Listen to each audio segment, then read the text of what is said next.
Napoleon Hill. And yeah,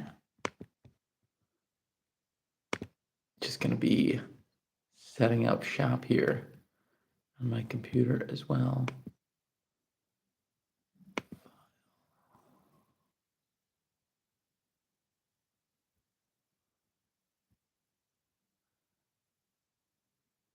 I hope you're having a good day. Speed.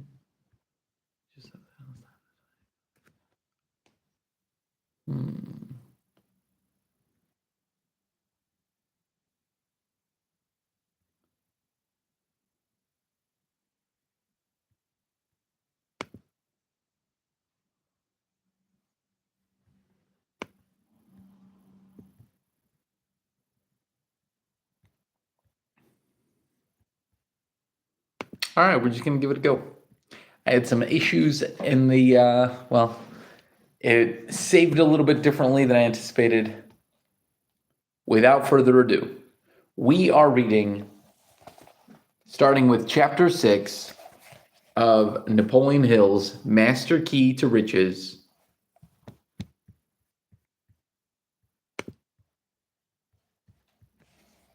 I'll do one more thing here.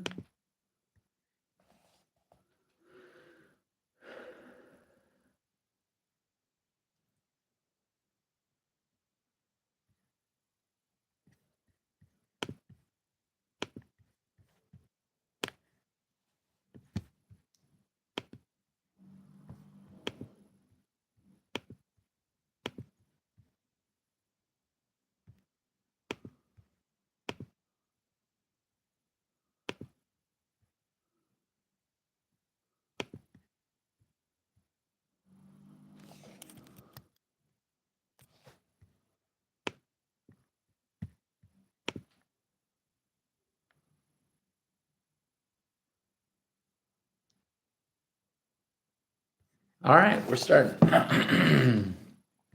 Interesting. Let me do this. Tap out these extra things. Quit it. Quit it.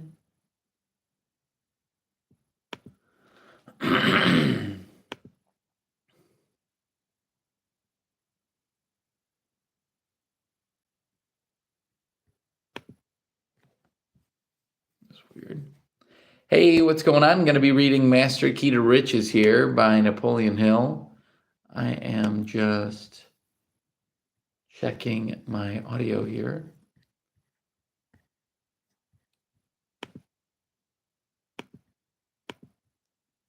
And seeing if I can decrease something. All right, we are going to go. What's going on, everyone? Perfect if you're gardening, working out, driving. I'm going to do a little bit of audiobook for you. We've got Napoleon Hill, his book, Master Key to Riches. And since I am double checking something here on my computer, I'm just going to stop it and see if it recorded. But ultimately, it's an incredible book. Cannot record. Try recording again. Okay, well, there's an issue right there. All right, then. Well, I guess I'm just going to have to go with this recording right here. And let's see if audio recording works. Okay, going to have at least audio recording. And listen, y'all, the book is Master Key to Riches. With this itch in my nose. I look so silly every time I scratch it. I am of the belief that when like politicians and newscasters are like fiddling with their nose and doing that, they're doing drugs. Not really, but like sometimes it really looks like it. And now when I'm doing that the last few days, I'm itching my nose. I'm like, there you go. Judge people and you shall be judged by yourself. Okay, so we are going to read a few chapters here in the Master Key to Riches. And I usually like to end at chapter breaks. So I'm going to see how many chapters we could read here on page 387 of Napoleon Hill's Master Key to Riches. And let's see if we can read 3 chapters. Let's see if 3 chapters will be a good break. Let's see. So that's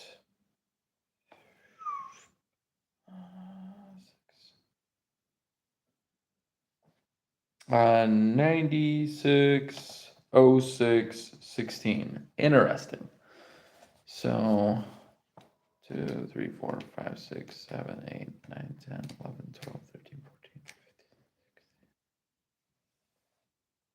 15. All right, we're going to start with chapter 6 of Master Key to Riches by Napoleon Hill. And the title of this is called Love, the True Emancipator of Mankind.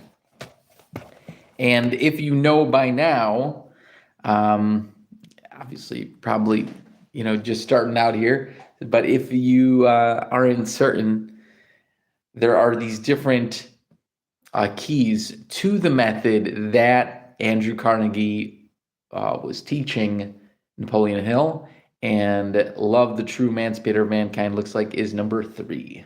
So without further ado,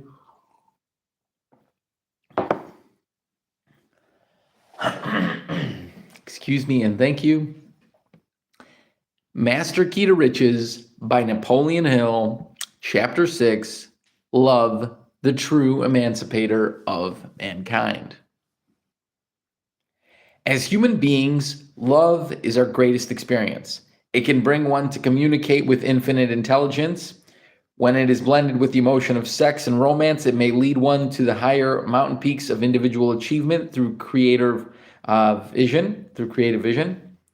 The emotions of love, sex, and romance are the 3 sides of the eternal triangle of achievement known as genius.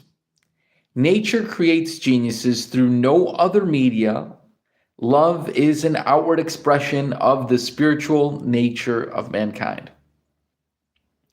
Sex is purely biological, but it supplies the springs of action in all creative effort, from the humblest creature that crawls to the most profound of all creations, human beings. When love and sex are combined with the spirit of romance, the world may well rejoice, for these are the potentials of the great leaders who are the profound thinkers of the world. Love makes all mankind related. It clears out selfishness, greed, jealousy, and envy. True greatness will never be found where love does not abide. The love of which I speak must not be confused with the emotions of sex, for love, in its highest and purest expression, is a combination of the eternal triangle. Yet it is greater than any of its 3 component parts. The love to which I refer is the élan vital, the life-giving factor, the spring of action of all the creative endeavors that have lifted humankind to its present state of refinement and culture. It is the one factor which draws a clear line of demarcation between humans and all of the creatures of the earth below us. It is the one factor which determines for every person the amount of space he or she shall occupy in the hearts of others. Love is the solid foundation upon which the first of the 12 riches may be built, a positive mental attitude, and let us take heed that no one may ever become truly rich without it. Love is the warp and the woof of all the remaining 11 riches. It embellishes all riches and gives them the quality of endurance, evidence of which may be revealed by cursory observation of all who have acquired material riches but have not acquired love.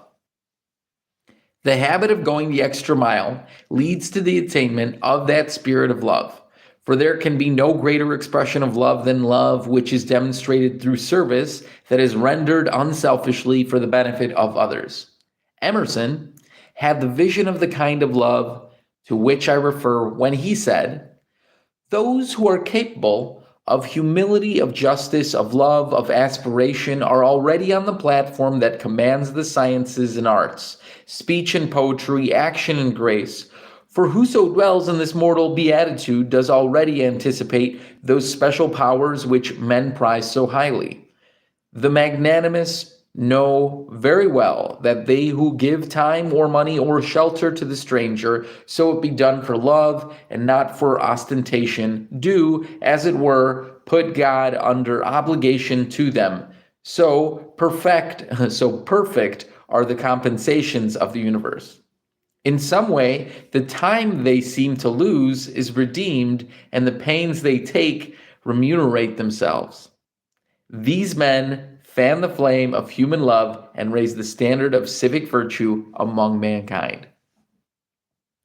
The great minds of every age have recognized love as as love as the eternal elixir that binds the hearts of humankind and makes us all responsible to one another.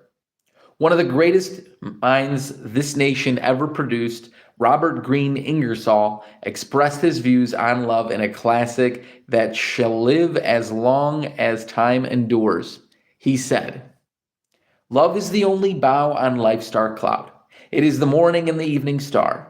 It shines upon the babe and sheds its radiance on the quiet tomb. It is the mother of art, inspirer of poet, patriot, and philosopher. It is the air and light of every heart builder of every home, kindler of every fire on every earth. It was the first to dream of immortality. It fills the world with melody, for music is the voice of love. Love is the magician, the enchanter, that changes worthless things to joy, and makes right royal kings and queens of common clay." Hey, what's going on? It is the perfume of that wondrous flower, the heart, and without that sacred passion, that divine swoon, we are less than beasts, but with it, earth is heaven, and we are gods. Love is transfiguration. It ennobles, purifies, and glorifies. Love is revelation, a creation. From love, the world borrows its beauty, and the heavens their glory.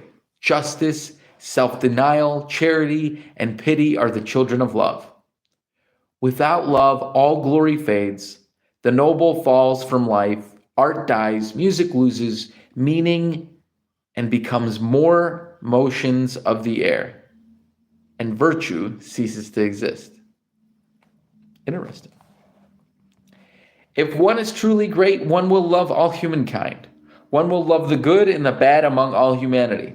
The good will be loved with pride and admiration and joy. The bad will be loved with pity and sorrow. For one will know, if truly great, that both good and bad qualities in people often are but the results of circumstances over which they have, because of their ignorance, little control. To be truly great, one will be compassionate, sympathetic, and tolerant. When compelled to pass judgment upon others, one will temper justice with tender mercy, throwing oneself always on the side of the weak, the uninformed, and the poverty-stricken. Thus, one will not only go the extra mile in a true spirit of fellowship, but will go willingly and graciously. If the second mile be not enough, one must go the third and the fourth, and as many additional miles as may be necessary. The speaker's message was profound. After he stopped talking and had left the stage, many remained in their seats, allowing his powerful words to sink in. By the time they left the conference hall, it was nearly midnight.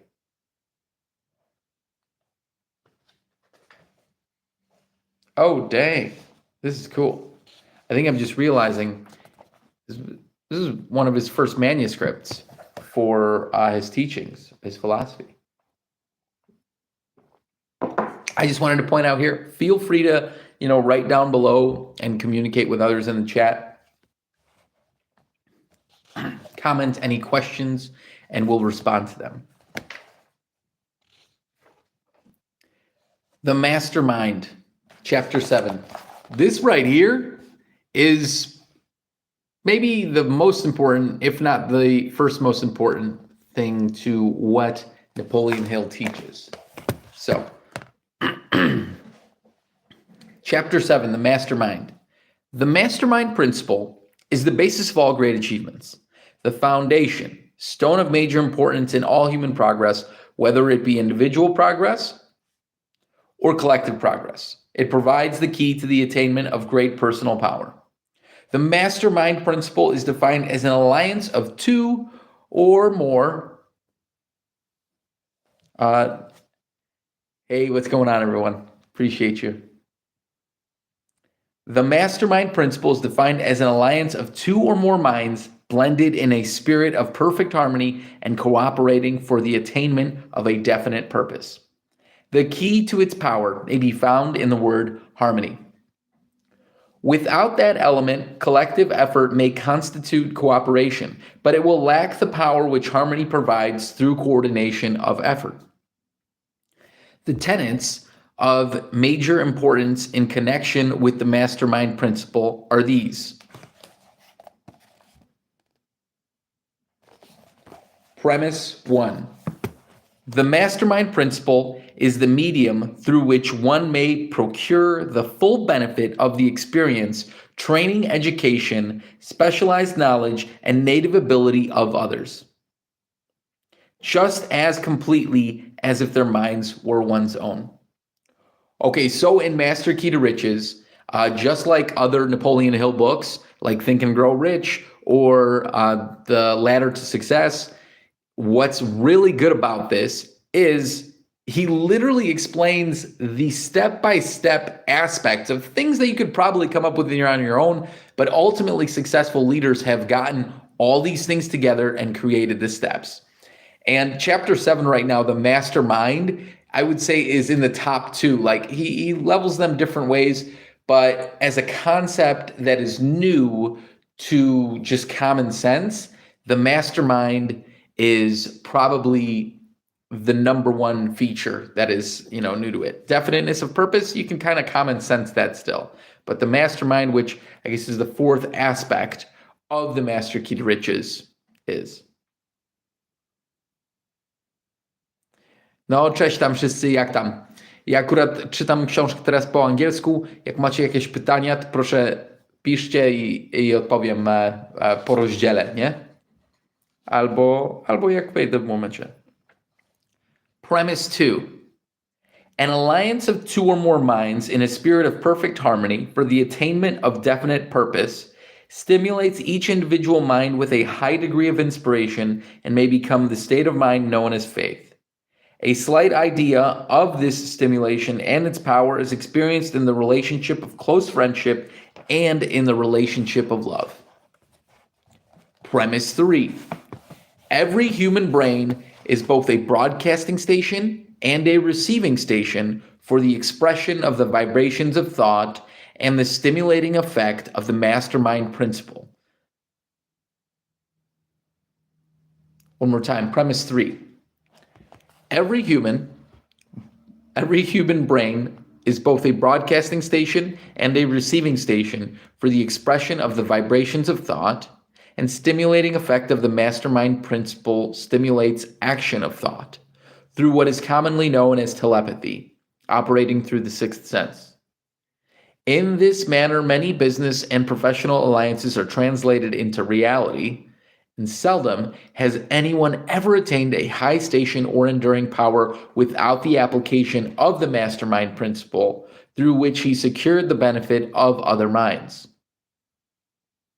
This fact alone is sufficient evidence of the soundness and the importance of the mastermind principle, and it is a fact which all may observe without straining their powers of observation or overtaxing their credulity. Premise 4. The mastermind principle, when actively applied, has the effect of connecting one with the subconscious section of the mind and the subconscious sections of the minds of allies, a fact that may explain many of the seemingly miraculous results obtained through the mastermind. Premise 5. The more important human relationships that benefit from the application of the mastermind principle are these: in marriage, in religion, in connection with one's occupation, profession, or calling. The mastermind principle made it possible for Thomas Edison to become a great inventor despite his lack of education and his lack of knowledge of the sciences, a circumstance which offers hope to all who erroneously believe themselves to be seriously handicapped by the lack of a formal education. With the aid of the mastermind principle, one may understand the history and the structure of this earth on which we live through the knowledge of skilled geologists. Through the knowledge and experience of the chemist, one may make practical use of the chemistry without being a trained chemist. With the aid of scientists, technicians, physicists, and practical mechanics, one may become a successful inventor without personal training in any of these fields, as did Edison. The importance of alliances.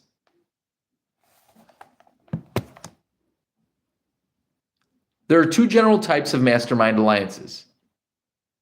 1. Alliance for purely social or personal reasons with one's relatives, religious advisors, and friends, where no material gain or objective is sought. The most important of this type of alliance is that of husband and wife. 2.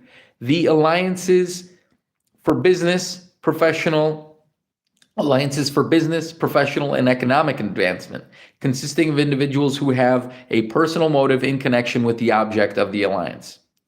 Now let us consider some of the more important examples of power that have been attained by the application of the mastermind.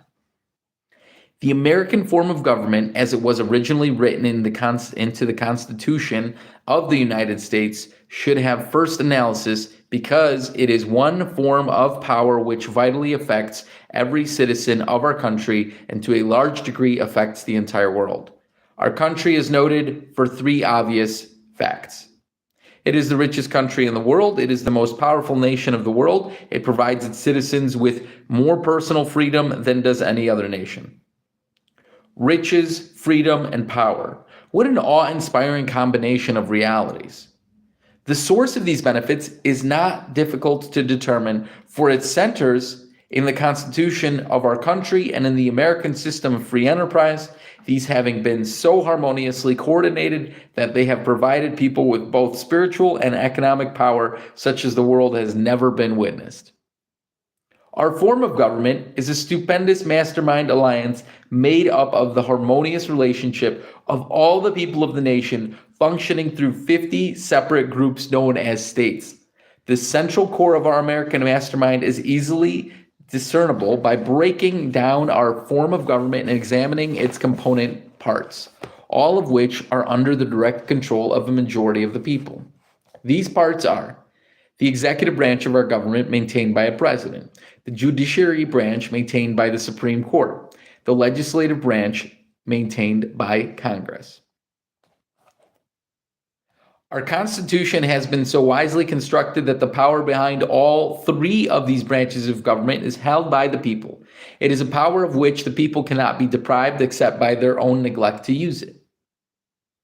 Our political power is expressed through our government. Our economic power is maintained and expressed through our system of free enterprise, and the sum total of the power of these two is always an exact ratio to the degree of harmony with which the two are coordinated. The power thus attained is the property of all the people. It is the power which has provided the people with the highest standard of living that civilizations have yet evolved. It is the power which has provided the people with the highest standard of living that civilization has yet evolved, and which has made our nation truly the richest and the freest and the most powerful nation of the world. We speak of this power as the American way of life.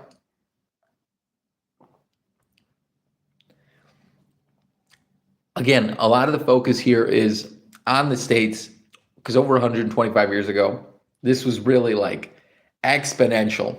You know, the main movement was happening here when it was, say, in the Western world. Nowadays, you'll find all sorts of places around the world, people are having this power, probably in no light smaller for the fact that books like this were created and they were able to be shared.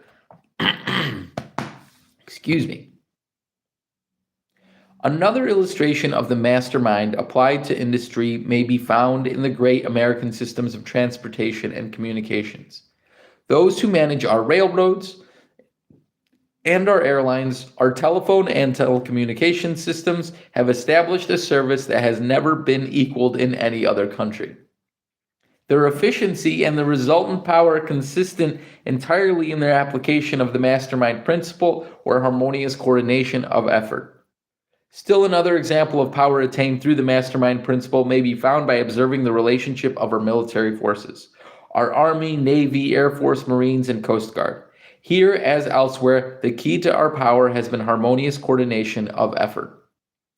Sports teams are an excellent example of power attained through harmony of effort.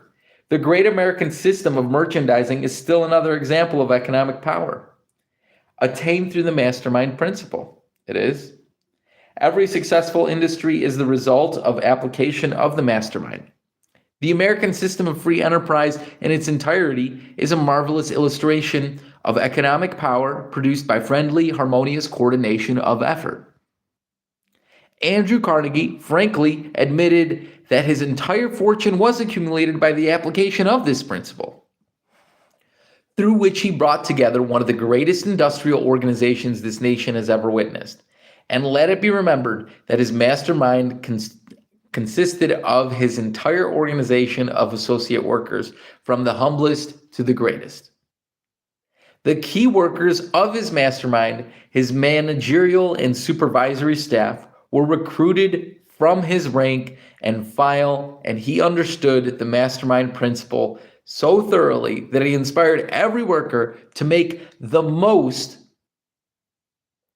And he inspired every worker, one more time there, the workers of his mastermind, his managerial and supervisory staff, were recruited from his rank and file, and he understood the mastermind principle so thoroughly that he inspired every worker to make the most of this opportunity by aiming for a higher position.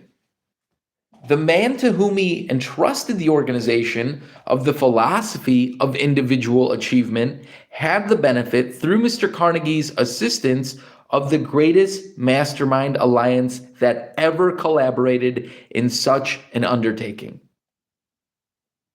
It consisted of more than 500 leaders of industry of Mr. Carnegie's caliber, and the alliance continued over a period of 20 years, during which everyone in the alliance provided the author of the philosophy with the full benefits of his entire industrial experience. This alliance provided the world with an astounding demonstration of the power which may be attained through the first three principles of the philosophy. Listen, the habit of going the extra mile, number 1. The definiteness of purpose, number 2. And 3, the mastermind. These are literally the most important. Hey, what's going on? These are literally the most important. Yeah. So sometimes someone may jump in here and just say hello, and I'll say hello as well. This is really the key aspect here. Is the whole intention I have is anything that might strike up an evolved form of thought for you. And sure, it's in this book, but in this moment, it is more than that. Okay? So the habit of going the extra mile, definiteness of purpose, and the mastermind are the first 3 aspects of this philosophy. And he taught everyone in his job this, in his company. Like, how awesome to have a boss that is not just like, do this or do that, but is actually, giving more to you.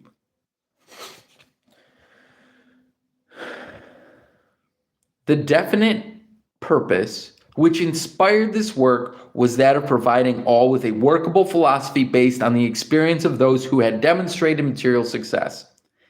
It was an unselfish purpose because it was directed entirely for the benefit of others. Those behind the purpose were already successful, but they recognized the advantages of sharing their knowledge, and they recognized also the disadvantages of an economic system which benefits a few at the expense of many. And each person in that alliance demonstrated an understanding of the principle of going the extra mile. They demonstrated it by contributing time and experience without money and without price in order that the people of this nation might enjoy the benefits of a philosophy known to be the very foundation of the great American way of life, right? Napoleon Hill, Andrew Carnegie. In order that we may get a comprehensive understanding of the power and the benefits of this particular mastermind alliance, imagine what it might mean if you had the privilege of choosing 500 American leaders of industry who would consent to serve as your guides and your instructors for a period of 20 years without cost or obligation. You would have, through the collaboration of so large a group of successful leaders, the full benefit of all the knowledge and experience which have grown out of the development of the American system of free enterprise. If you made the best use of this knowledge, your success would be inevitable. The humblest person may benefit from this principle by forming a harmonious alliance with anyone of his or her choice. The most profound and perhaps the most beneficial application of this principle that anyone may make in the mastermind alliance in marriage, provided the motive behind that alliance is love. The most profound and perhaps the most beneficial application of this principle that anyone may make is the mastermind alliance in marriage, provided the motive behind that alliance is love. The sort of alliance not only coordinates the minds of this sort of alliance, sometimes that happens, This sort of alliance not only coordinates the minds of husband and wife, it also blends the spiritual qualities of their souls. The benefit of such an alliance bring joy and happiness to both partners, and they profoundly bless their children with sound character and endow them with the fundamentals of a successful life. The ultimate example of the mastermind principle. Let us turn back the pages of time for nearly half a century and have a look at a family whose mastermind principle relationship. Let us turn back the pages of time. Okay, this section is called The Ultimate Example of the Mastermind Principle. This is going to be good right here. Let us turn back the pages of time for nearly half a century and have a look at a family whose mastermind relationship resulted in the building of a great industrial empire, which now gives profitable employment to millions of men and women. The scene opens in the kitchen of their humble home. The husband has set up a roughly constructed model of a gasoline engine. His wife is feeding gasoline into the engine, a drop at a time with the aid of an eyedropper. The husband is manipulating the spark plug with which he hopes to ignite the gas. After weeks of tireless effort, tireless because it has been supported with love, the gas ignites and the flywheel of the crude engine begins to turn. There was no money behind this experiment, nothing behind it except the definiteness of purpose of two people who had formed a mastermind alliance for the fulfillment of that purpose. And there was no promise of immediate or direct monetary compensation behind the experiment. It had to be conducted by applying the principle of going the extra mile. But as a result of this effort, the model was perfected and the first practical self-propelled vehicle ever built in America became a reality. Then the Mastermind Alliance was extended to include skilled mechanics and a few friends and acquaintances who contributed small amounts of working capital for the production of automobiles. Today, the production of automobiles has reached fantastic proportions in comparison with its humble beginnings, the product of that two-unit mastermind partnership. The man behind that production is one of the 500 from whose life experiences the philosophy of individual achievement was organized. And I'm going to stop right here for a moment and just jump in and help you understand the fact that they're talking about an individual that it was just him and his wife in the mastermind and just being complete harmony at first, right? But the mastermind principle you can literally use with any other individual. You should do this in a matter of only people that you trust at points, at the beginning of time. But ultimately, that's what it comes down to. The man behind that production is one of the 500 from whose life experiences the philosophy of individual achievement was organized. And one hardly needs to be told that his name is Henry Ford. As the Ford production grew, the Ford mastermind was increased until it included a veritable army of mechanics, engineers, chemists, researchers, and financial experts, a sales force, and many other types of skilled labor, all of which are essential for so extensive an operation. Throughout his mastermind alliance, Henry Ford multiplied his own brain by many thousands.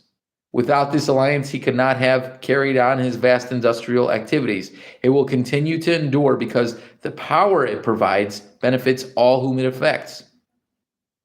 And here let us take notice that no mastermind alliance can endure unless it benefits all whom it affects. Look well to the purpose of your mastermind alliance before you begin it. You who see the power through the cooperation of human endeavor, if you would have enduring power, be sure that it is applied to the ends that benefit all who were affected by it. Power may be very dangerous, or it may serve to glorify certain people according to the way it is used. The mastermind is the way to great power. And like all other forms of power, it is subject to either a positive or a negative application by those who wield it. This is no mere statement of an obvious truism, for the records of the deeds of mankind all bear witness to its truth. Every great philosopher from the days of Plato, Aristotle, and Socrates, on down to the days of William James and Randolph Waldo Emerson, also recognized it and called attention to it. Electricity will do our work provided we adapt ourselves to its nature, but also it may snuff out life if it is applied for that purpose. The imagination cannot conceive any good that may not be converted to destructive ends. Food is necessary for the maintenance of life, and it is good when properly used. But the wrong use of food or too much food will do as much harm as will the most potent poison. Listen to this here. This section is called The Importance of Using the Mastermind Responsibly.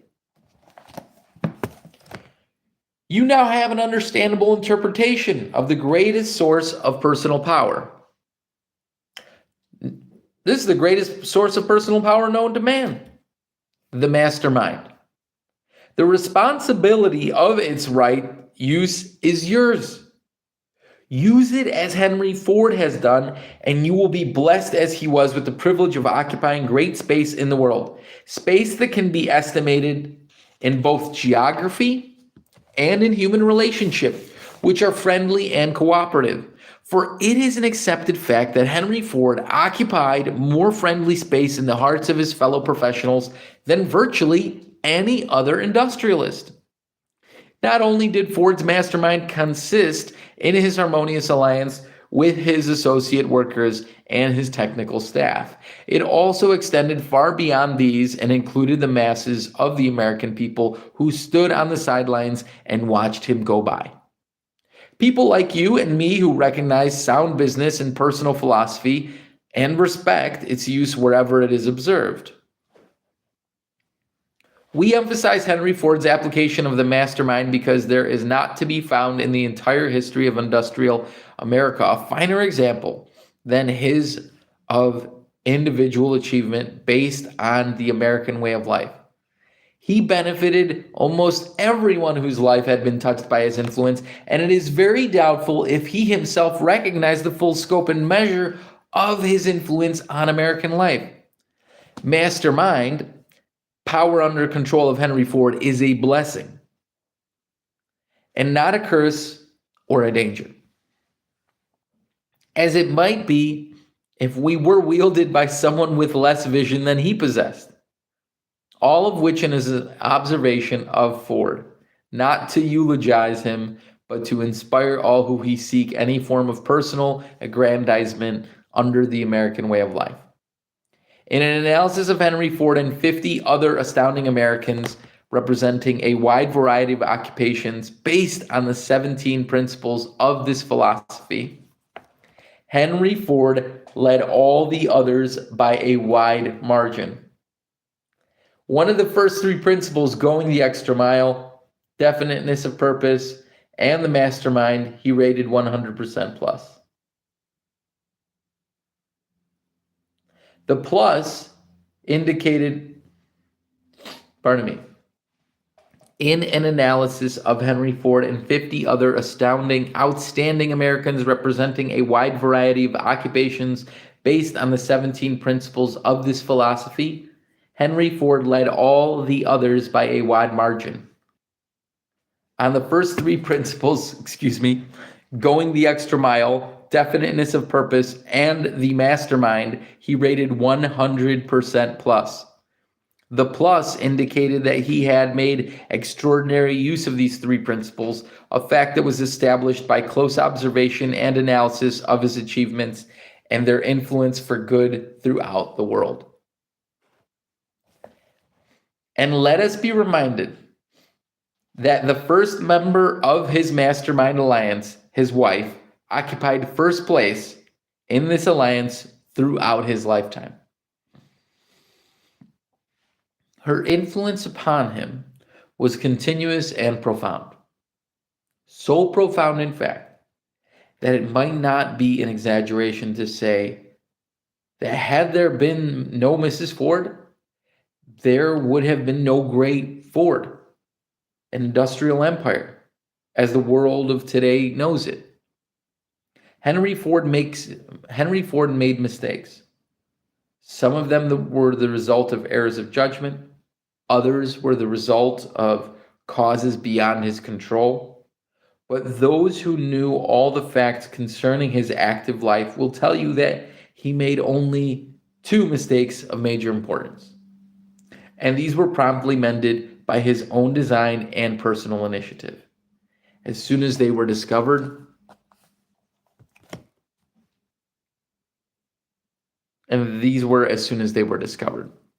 What a record. Duplicate it, and you will have made indispensable contributions to the American way of life. Moreover, the compensation to you will be measured by compound interest on compound interest for every act and deed. Remember, do not be afraid to aim high when you establish your goal. You live in a land of opportunities, where no one is limited in the quality, quantity, or the nature of riches he is able to acquire, provided he is willing to give adequate value in return. Before you fix your goal in life, memorize the following lines by Jesse B. Rittenhouse, titled My Wage, from his book, The Door of Dreams, and take to heart the lesson they teach. I bargained with life for a penny, and life would pay no more. However, I begged at evening when I counted my scanty store. For life is just employer. He gives you what you ask. But once you have set the wages, why you must bear the task. But once you have set the wages, why you must bear the task. I'm going to read it once more from the beginning because I had an epiphany while I was reading it and I was like, whoa, let me read this again. The title of this poem is called My Wage by Jesse B. Rittenhouse. I bargained with life for a penny, and life would pay no more. However, I begged at evening when I counted my scanty store. For life is a just employer. He gives you what you ask, but once you have set the wages, why, you must bear the task. I worked for a menial's hire, only to learn dismayed that any wage I had asked of life, life would have willingly paid. Successful people do not bargain with life for poverty. They know that there is power through which life may be made to pay off on their own terms. They know that this power is available to everyone who comes into possession of the master key to riches. They know the nature of this power and its unlimited scope. They know it by a name of one word, the greatest word in the English language. This word is known to all, but as we shall soon see, the secrets of its power are understood by few. Hey, I appreciate y'all for being here. That was chapter 7, the mastermind. Let's get it, right? Whew.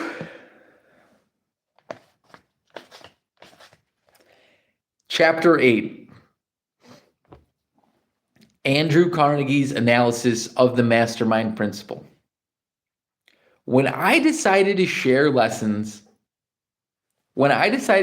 these lessons, I knew that the most invaluable words I could find would come directly from the man who played such a large role in this quest for defining success, Andrew Carnegie. One day, I had the privilege of sharing a few undivided hours of Carnegie's time so I could ask him precisely what he meant by the mastermind principle, so that it might be appropriated and used by others to attain their definite major purpose. Describe, if you will, I asked him, the various forms of application that may be made of this principle by those of average ability in their daily efforts to make the most of opportunities in this country. And this was Mr. Carnegie's reply. I'm going to repeat that question one more time for those that didn't hear it.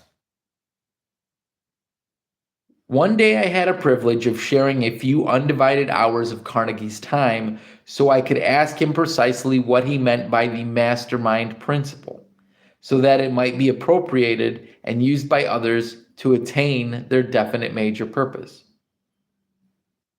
Describe, if you will, I asked him, the various forms of application that may be made by this principle by those of average ability in their daily efforts to make the most of opportunities in this country. And this was Mr. Carnegie's reply. The average which are available to the American people are a source of great power. Pardon me. The privileges which are available to the American people, and so many on this planet right now, are a source of great power. But privileges do not spring, mushroom-like, from nothing. They must be created and maintained by the application of power. The founders of our American form of government, through their foresight and wisdom, laid the foundation for all our American form of liberty, freedom, and riches. But they only laid the foundation. The responsibility of embracing and using this foundation must be assumed by every person who claims any portion of this freedom and wealth.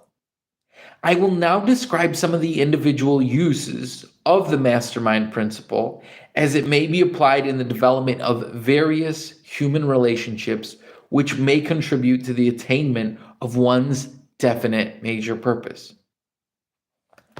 But first, I wish to emphasize the fact that the attainment of one's definite major purpose can be carried out only by a series of steps that every thought one thinks, every transaction in which one engages in relationship with others, every plan one creates, every mistake one makes, has a vital bearing on the ability to to attain a chosen goal. Every plan one creates, every mistake one mistakes, has a vital bearing on the ability to attain a chosen goal. The mere choice of a definite major purpose, even though it be written out in clear language and fully fixed in one's mind, will not ensure the successful realization of that purpose. Ain't that the truth? One's major purpose must be backed up and followed through by continuous effort, the most important part of which consists in the sort of relationship one maintains with others.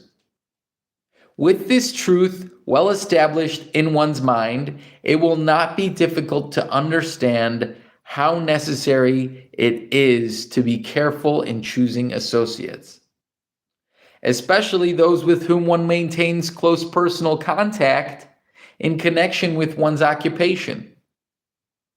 Here, then, are some of the source of human relationship,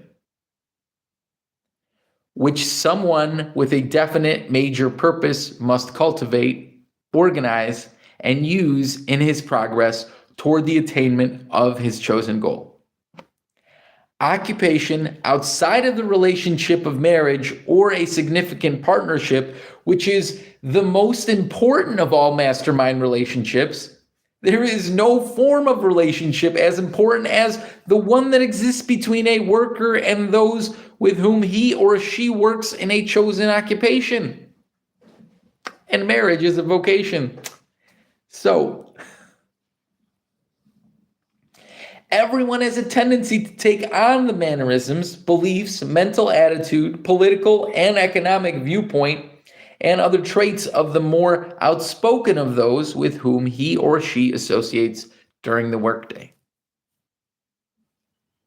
The major tragedy of this tendency lies in the fact the soundest thinker is not always the most outspoken among one's daily associates, and very often he or she has a grievance and takes pleasure in airing the grievance. Takes pleasure?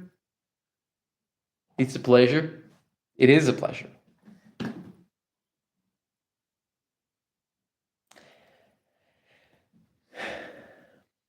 Everyone has a tendency to take on the mannerisms, beliefs, mental attitude, political and economic viewpoint, and other traits of the more outspoken of those with whom he or she associates during the workday. The major tragedy of this tendency lies in the fact that the soundest thinker is not always the most outspoken among one's daily associates, and very often he or she has a grievance and takes pleasure in airing the grievance among fellow workers.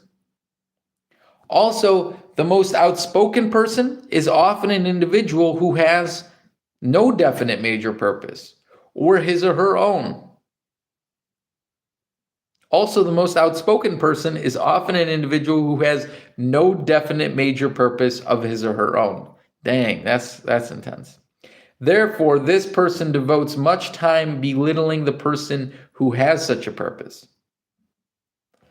Those of sound character, who know exactly what they wish, usually have the wisdom to keep their own counsel and seldom waste any of their time trying to discourage others.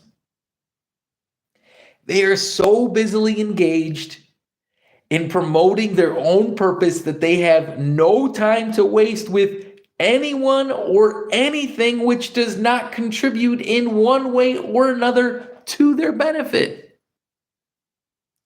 Realizing that one may find in almost every group of associates some person who's in influence and cooperation that may be helpful, those of keen discrimination. Listen, one more time. Realizing that one may find in almost every group of associates some person who's in influence and cooperation may be helpful, those of keen discrimination who have a definite major purpose to attain. It will prove their wisdom by forming friendships with those who can be and who are willing to become mutually beneficial. That's what it is, mutual benefit. The others will be tactfully avoided. Naturally, this person will seek closest alliances with those who possess the most potentially helpful traits of character, knowledge, and personality. And of course, people of discrimination will not overlook those holding positions of higher rank. Keeping an eye on the day when they themselves may not only equal such people in positions of power, but excel them, remembering meanwhile the words of Abraham Lincoln, who said, "I will study and prepare myself, and someday my chance will come." The person with a constructive definite major purpose will never envy his or her superiors. The person with a constructive definite major purpose will never envy his or her superiors, but instead will study their methods and learn to acquire their knowledge.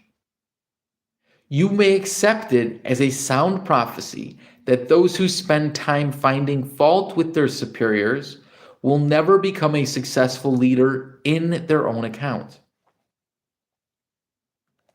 The greatest soldiers are those who can take and carry out orders of their superiors in rank. Those who cannot or will not do this, the greatest soldiers are those who can take the carry. Wow.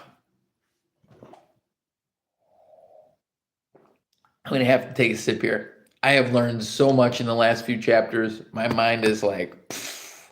The whole point of reading this book is for you to get the knowledge here and for you to get all the frequencies that you can get. Like literally, whenever I read these books, I get the knowledge directly from the words, and I also get these epiphanic moments that just I receive in the mind, and I'm like blown, like, what? I couldn't believe that was, it just evolves an idea that I've been working on. Does it make sense? That's all you got to do.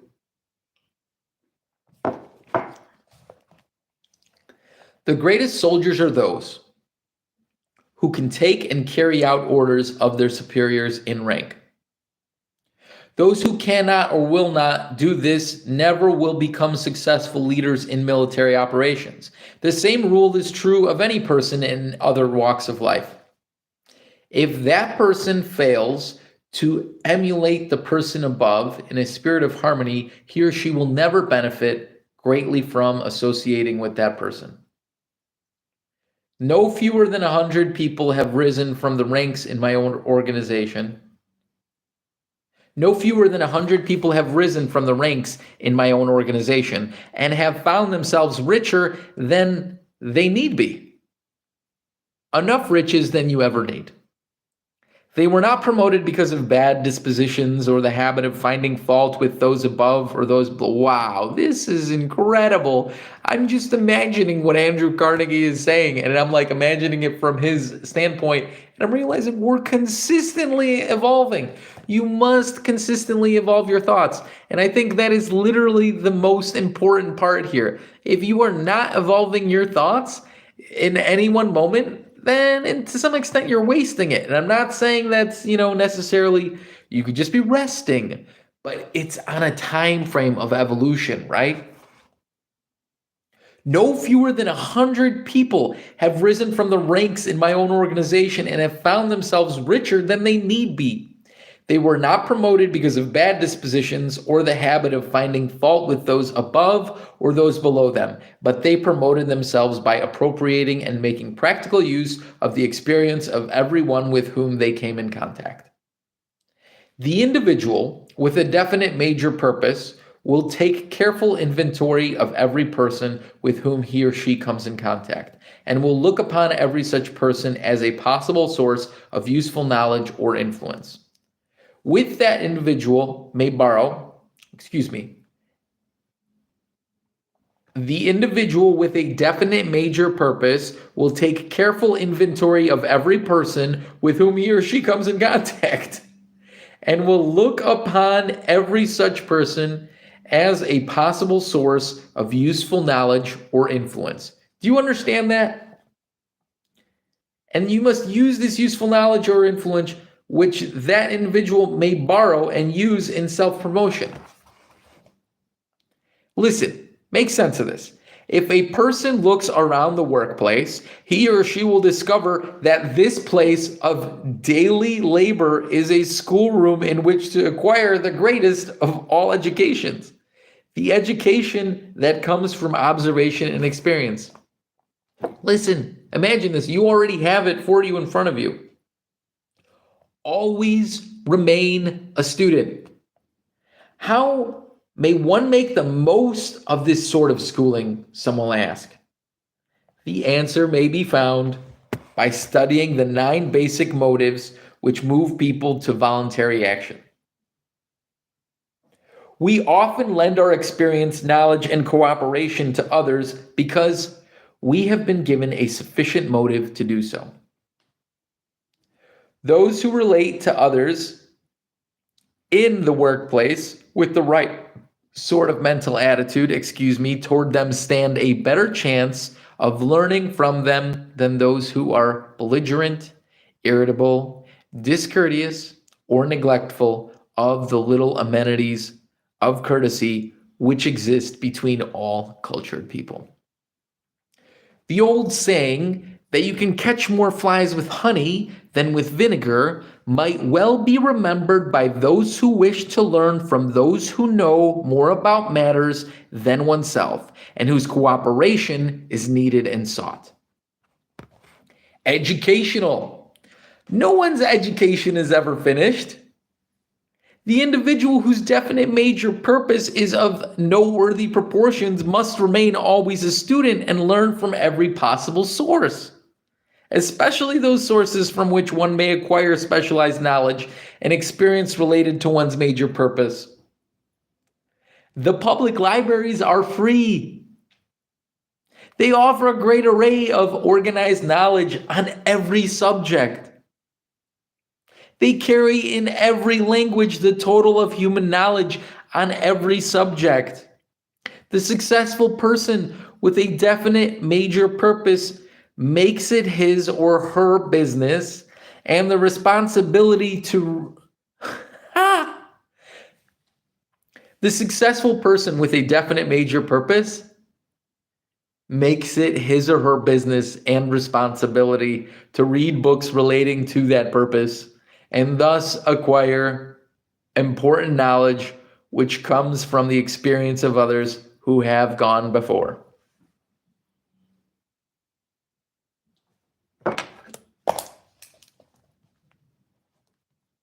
I'll read it again if you didn't hear it. The successful person with a definite major purpose makes it his or her business and responsibility to read books relating to that purpose and thus acquire important knowledge which comes from the experiences of others who have gone before. A reading program should be as carefully planned as a daily diet. A reading program should be as carefully planned as a daily diet. For knowledge, too, is food without which we cannot grow mentally. The person who spends all of his or her spare time reading the tabloids is not headed toward any great achievement. The same may be said of those who do not include in their daily program some form of reading that provides them with the knowledge which may be used in the attainment of a major purpose. Random reading may be pleasant, but it seldom is helpful in connection with one's occupation. Reading, however, is not the only source of education. By choosing well among our colleagues, we may make alliances that enrich our lives just through ordinary conversations with extraordinary people. Business and professional clubs offer an opportunity for one to form alliances of great educational benefit, provided one chooses those clubs and close associates in those clubs with a definite objective in mind. Through this sort of association, many have formed both business and social acquaintances of great value to them in carrying out the object of their major purpose. No one can go through life successfully without the habit of cultivating friends. The word contact, as it is commonly used in relationship to personal acquaintanceship, is an important word. If an individual makes it a part of his or her daily practice to enlarge his or her personal contact list, that habit will be of great benefit in ways that cannot be predicted. The time will come when they will be ready and willing to render aid if that person has done a good job of selling himself or herself. The church is among the more desirable sources through which one may meet and cultivate people, because it brings people together under circumstances which inspire the spirit of fellowship among people. Everyone needs some source of, pardon me, what? Reading here again. Everyone needs some source through which one can associate with neighbors under circumstances, make sense of this, that will enable an exchange of thoughts for the sake of mutual understanding and friendship, quite aside from all considerations of monetary gain. Those who shut themselves up in a shell become confirmed introverts and soon become selfish and narrow in attitudes about life. Perform your civic duty. Political alliances. It is both the duty and the privilege of an American citizen to take an interest in politics and thereby exercise the right to help vote worthy men and women into public office. The political party to which one belongs is of much less importance than the question of exercising the privilege of voting. If politics becomes smeared with dishonest practices, there is no one to blame but the people who have it within their power to keep dishonest, unworthy, and efficient people out of office. In addition to the privilege of voting and the duty it carries with it, one should not overlook the benefits which may be gained from an active interest in politics through contacts and alliances with people who may become helpful in the attainment of one's definite major purpose. In many occupations, professions, and businesses, political influence becomes as definite and important. In many occupations, professions, and businesses, political influence becomes a definite and important factor in the promotion of one's interests. Business and professional men and women certainly should not neglect the possibility of promoting their interests through active political alliances. The alert individual who understands the necessity of reaching out in every possible direction for friendly allies whom he or she can use in attaining a major purpose in life will make the fullest use of the voting privilege. This is incredible. But the major reasons every American citizen should take an active interest in politics, and the one I would emphasize above all others, is the fact that if the better type of citizen fails to exercise the right to vote, politics will disintegrate and become an evil that will destroy this nation. The founders of this nation pledged their lives and their fortunes to provide all the people with the privileges of liberty and freedom in the pursuit of their chosen purpose in life. And chief among these privileges is that of helping by the ballot. To maintain the institution of government, which the founders of this nation established to protect those privileges. The founders of this nation pledged their lives and their fortunes to provide all the people with the privileges of liberty and freedom in the pursuit of their chosen purpose in life. And chief among these privileges is that of helping by the ballot to maintain the institution of government which the founders of this nation established to protect those privileges. Everything that is worth having has a definite price. You desire personal freedom and individual liberty. Very well. You may protect this right by forming a mastermind alliance with other honest and patriotic Americans and make it your business to elect honest civil servants to public office. And it is no exaggeration to state that this may well be the most important mastermind alliance that any American citizen can make. Your forefathers ensured your personal liberty and freedom by their votes. You should do no less for your offspring and the generations that will follow them. Every honest American citizen has sufficient influence with neighbors and coworkers to enable that citizen to influence at least 5 other people to exercise their right to vote. If this citizen fails to exercise this influence, he or she may still remain an honest citizen, but cannot truthfully be called a patriotic citizen, for patriotism has a price consisting of the obligation to exercise it. Network with your peers.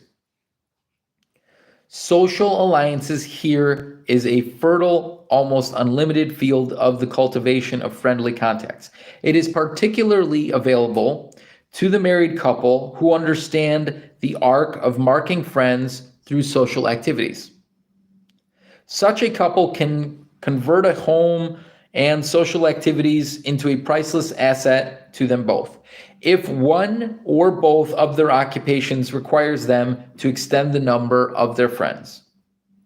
Many whose professional ethics forbid direct advertising or self-promotion may make effective use of their social privileges, provided they have partners with a bent for social activities. Provided they have partners with a bent of social activities. I'm going to read that one more time, actually.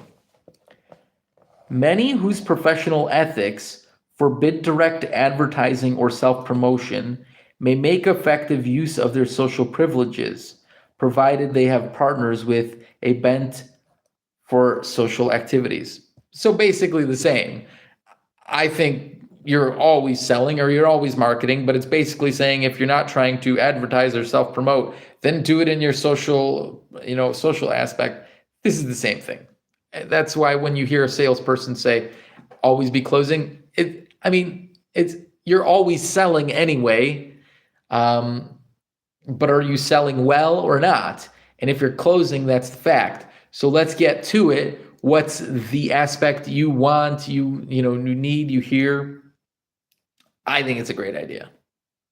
Just always be, social with your circle, whether it's work or not. And, by be social, I mean like be genuine, be selling, be closing. Like, what are you doing? Let's do this. Oh, we got to be present. That's really what it comes down to some respect.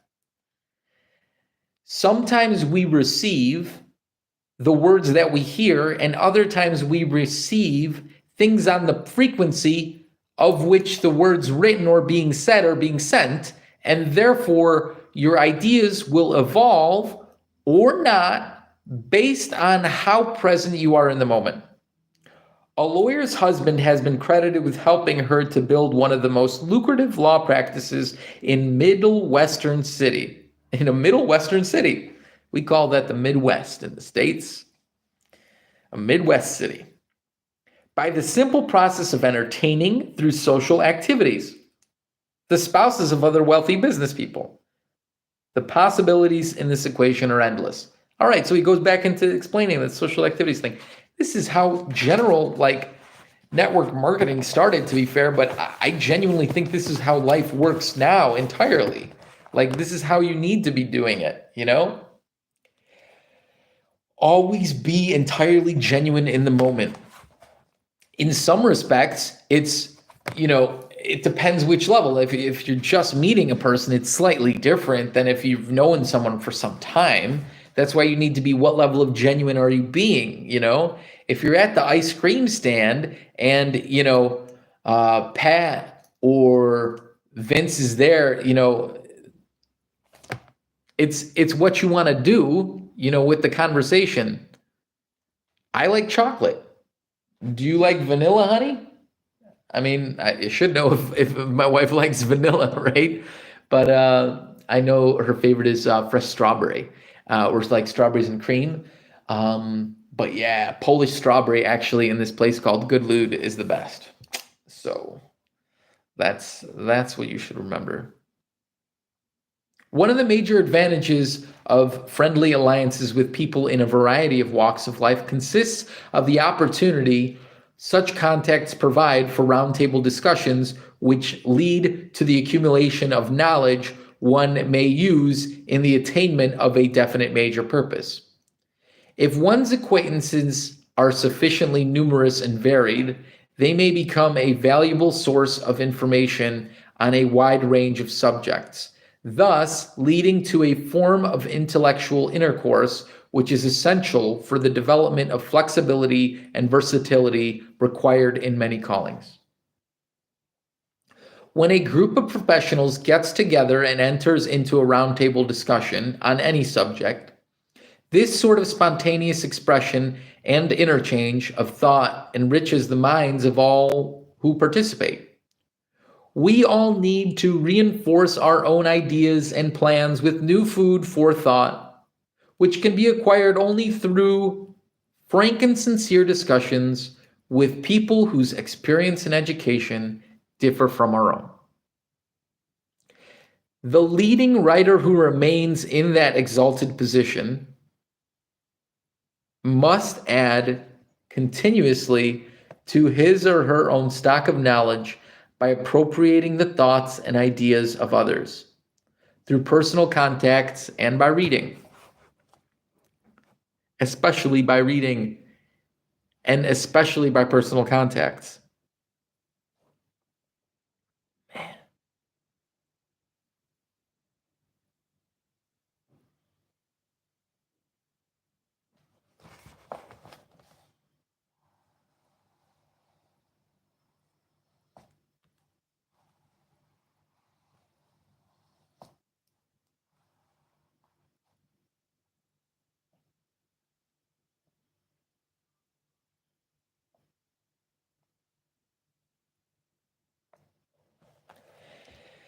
Any mind that remains brilliant, alert, receptive, and flexible must be fed continuously from the storehouse of other minds. If this renewal is neglected, the mind will atrophy, the same as will an arm that is taken out of use. This is in accordance with nature's laws. Study nature's plan, and you will discover that every living thing, from the smallest insect to the complicated machinery of a human being, grows and remains healthy only by constant use. Round table discussions not only add to one's store of useful knowledge, they also develop and expand the power of the mind. The person who stops studying the day he or she finishes formal schooling will never become an educated person, no matter how much classroom knowledge may have been acquired. Life itself is a great school, and everything that inspires, life itself is a great school, and everything that inspires thought is a teacher. The wise person knows this. Moreover, he or she makes it a part of a daily routine to contact other minds, with the object of developing his or her own mind through the exchange of thoughts. Buddy. Oh my goodness. I don't know. I just received that in a way I've never received it before. I'm going to read it. I'm going to reread it and underline it for myself. Life itself is a great school, and everything that inspires thought is a teacher. The wise person knows this. Moreover, he or she makes it a part of a daily routine to contact other minds with the object of developing his or her own mind through the exchange of thoughts. Simple frickin' math. The profitable exchange of useful thoughts. That's the title of this one. We see, therefore, that the mastermind principle has an unlimited scope of practical use. Again, the profitable exchange of useful thoughts. We see, therefore, that the mastermind principle has an unlimited scope of practical use. It is the medium by which the individual may supplement the power of his or her own mind with the knowledge, experience, and mental attitude of other minds. As one so aptly expressed this idea, if I give you one of my dollars in return for one of yours, each of us will have no more than we started with. But if I give you a thought in return for one of your thoughts, each of us will have gained 100% dividend on his investment of time. No form of human relationship is as profitable as the exchange of useful thoughts, and it may be surprising but true that one may acquire from the mind of the humblest person ideas of the first magnitude of importance. Let me illustrate what I mean. Through the story of a preacher who picked from the definite mind of an illiterate gardener at his church an idea that led to the attainment of his definite major purpose. That's who we're doing this through.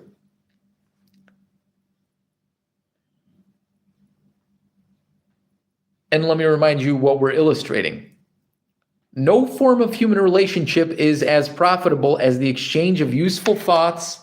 And it may be surprising, but true, that one may acquire from the mind of the humblest person ideas of the first magnitude of importance. And now Mr. Carnegie's illustrating what he means through the story of a preacher who picked from the mind of an illiterate gardener. Holy cow! At his church, an idea that led to the attainment of his definite major purpose.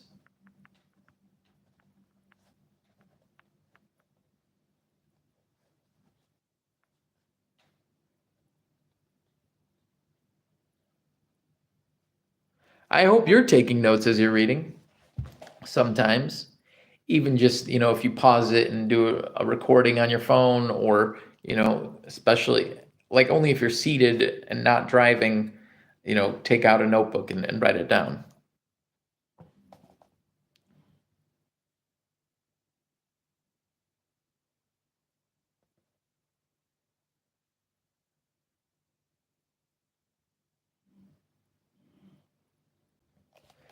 The preacher's name was Russell Conwell, and his major purpose with the founding of a college was the founding of a college he had long desired to establish.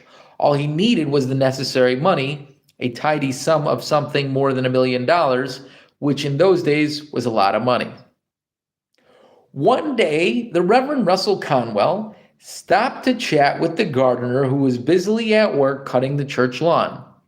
As they stood there talking in light conversation, the Reverend Conwell casually remarked that the grass adjoining the churchyard was much greener and better kept than their own lawn. Intending his remark as a mild reprimand to the old caretaker, the Reverend Conwell casually remarked that the grass adjoining the churchyard was much greener and better kept than their own lawn, intending his remark as a mild reprimand to the old caretaker.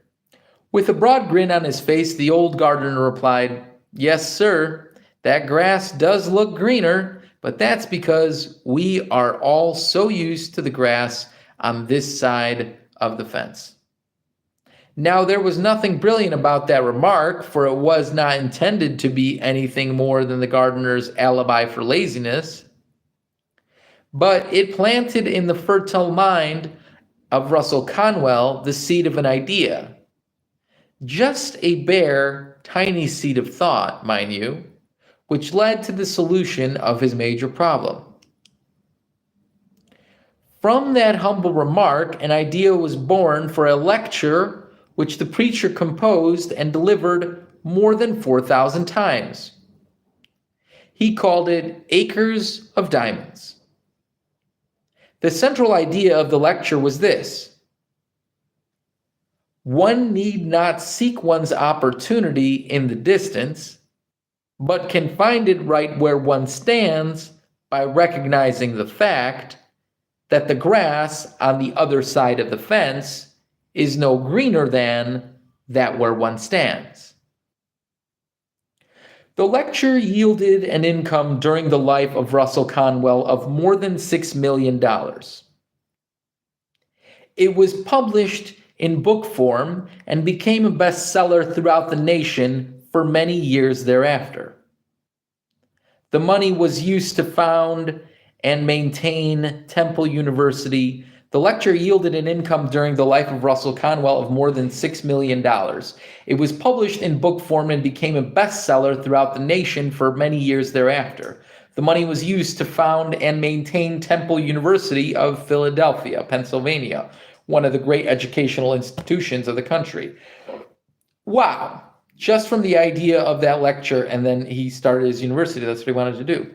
The idea around which that lecture was organized did more than found a university. It enriched the minds of millions of people by influencing them to look for opportunity right where they were. The philosophy of the lecture is as sound today as it was when it first came from the mind of an illiterate gardener. Remember this: every active brain is a potential source of inspiration from which one may procure an idea, or the mere seed of an idea, of priceless value in the solution of personal problems, or the attainment of a major purpose in life. Sometimes great ideas spring from humble minds, but generally they come from the minds of those closest to the individual, where the mastermind relationship has been deliberately established and maintained. Carnegie's mastermind experience, the most profitable idea of my own career, came one afternoon when Charlie Schwab and I were walking across a golf course. As we finished our shots on the 13th hole, Charlie looked up with a sheepish grin on his face and said, "I'm 3 strokes up on you at this hole, Chief, but I have just thought of an idea that should give you a lot of free time to play golf."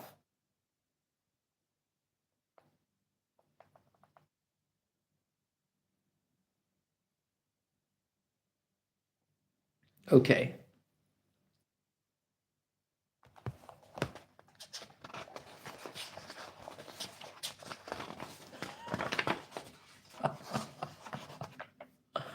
This is awesome. It's like every time I turn a page, it's just cash. There's so many good ideas in books. Why? Why not read more? Well, read more as long as you have purpose behind what you're reading, you know? And that's why we have this book club. The one that'll change all of it all in 2 years or less. I can promise you that. The title of this section: Carnegie's Mastermind Experience.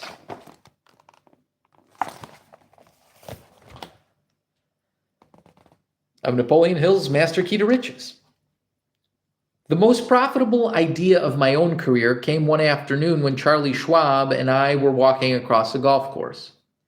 As we finished our shots on the 13th hole, Charlie looked up with a sheepish grin on his face and said, "I'm 3 strokes up on you at this hole, Chief, but I have just thought of an idea that should give you a lot of free time to play golf. Curiosity prompted me to inquire as to the nature of the idea. He gave it to me in one brief sentence, each word of which was worth, roughly speaking, $1 million. Consolidate all your steel plants, said he, into one big corporation and sell it out to Wall Street bankers. Nothing more was said about the matter during the game, but that evening I began to turn the suggestion over in my mind and think about it. Before I went to sleep that night, I had converted the seed of his idea into a definite major purpose. The following week, I sent Charlie Schwab to New York City to deliver a speech before a group of Wall Street bankers, among them J. Pierpont Morgan.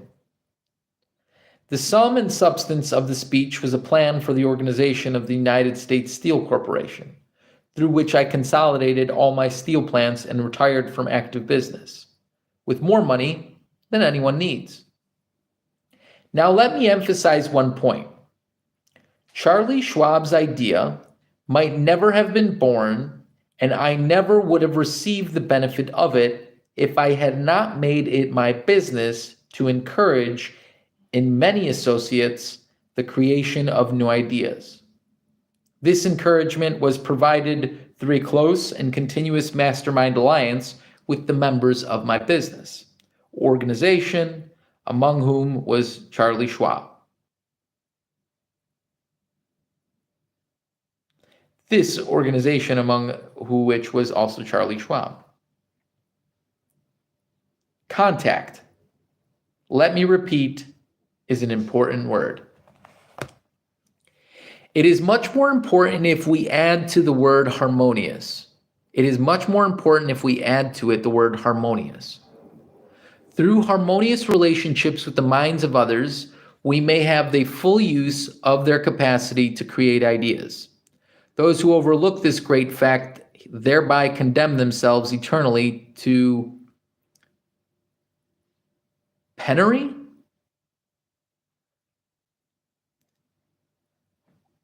Contact, let me repeat, is an important word. It is much more important if we add to it the word harmonious.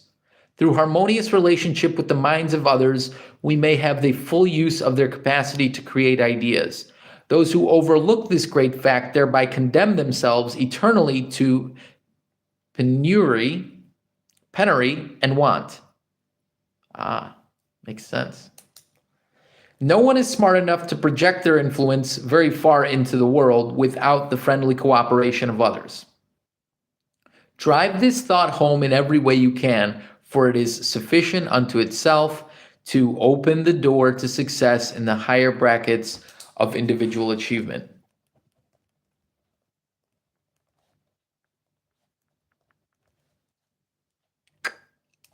What are you doing? Making sense of this? I hope you're making sense of this. That's the point. 2 years or less, you as geeks. You can be going to the libraries. This is free. No one is smart enough to project their influence very far into the world without the friendly cooperation of others. No one is smart enough to project their influence very far into the world without the friendly cooperation of others. Of course, you just must harmonize. I mean, that's why it's so easy for me sometimes. Interesting. Because I just try to connect with them. Drive this thought home in every way you can, for it is sufficient unto itself. That's why he said, how can I help you without friendly cooperation? What is it that you most need right now? Maybe I can help.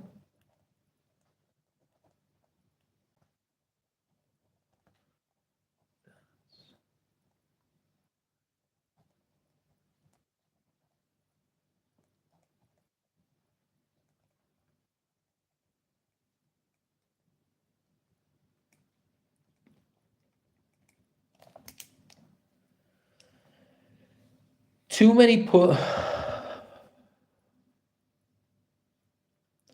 No one is smart enough to project their influence very far into the world without the friendly cooperation of others. Drive this thought home in every way you can, for it is sufficient unto itself to open the door to success in the higher brackets of individual achievement.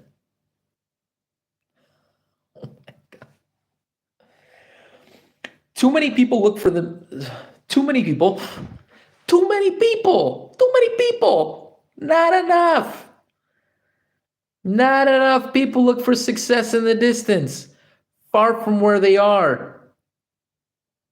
Oh no, the other way around. Too many people look for success in the distance. You know what? It's funny. The way my mind was already thinking, I was thinking the opposite term. I was already going to say, not enough people look for success like established in the distance as a small increment of what can I do now. Interesting. So let's read this. Too many people look for success in the distance, far from where they are. And altogether, too often they search for it through complicated plans based upon a belief in luck or miracles which they hope may favor them. As Russell Conwell so effectively stated, some people seem to think the grass is greener on the other side of the fence from where they stand, and they pass up the acres of diamonds in the form of ideas and opportunities which are available to them through the minds of their daily associates. I found my acres of diamonds right where I stood, while looking into the glow of a hot steel blast furnace. I remember well the first day I began to sell myself on the idea of becoming a leader in the great steel industry instead of remaining a helper in another man's acres of diamonds.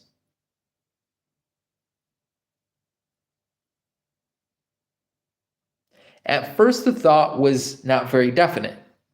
It was a wish more than it was a definite purpose. But I began to bring it back into my mind and to encourage it to take possession of me until there came the day when the idea began to drive me instead of my having to drive it. That day I began with earnestness to work my own acres of diamonds, and I was surprised to learn how quickly a definite major purpose may find a way to translate itself into its physical equivalent. The main thing of importance is to know what one wants. The next thing of importance is to begin digging for diamonds right where one is, using whatever tools may be had in hand, even if they be only the tools of thought. In proportion to the faithful use a person makes of the tools at hand, other and better tools will be placed in that person's hands when he or she is ready for them. Those who understand the mastermind principle and make use of it will find the necessary tools much more quickly than will those who know nothing of this principle. Every mind needs friendly contact with other minds for the food of expansion and growth. Every mind needs friendly contact with other minds for the food of expansion and growth. The discriminating person who has a definite major purpose in life chooses with the greatest of care the types of minds with whom to associate most intimately, recognizing that we take on a definite portion of the personality of every person with whom we associate. I wouldn't give much for those who do not make it their business to seek the company of people who know more. People rise to the level of their superiors or fall to the level of their inferiors, according to their choice of associates. Last, there is one other thought which every professional who works for wages or a salary should recognize and respect. It lies in the fact that a job is and should be a schooling for a higher station in life, for which the professional is being paid in two important ways. First, by the wages received directly, and second, by the experience gained from the work. And it frequently became true that one's greatest pay consists not only in a pay envelope, but in the experience from work.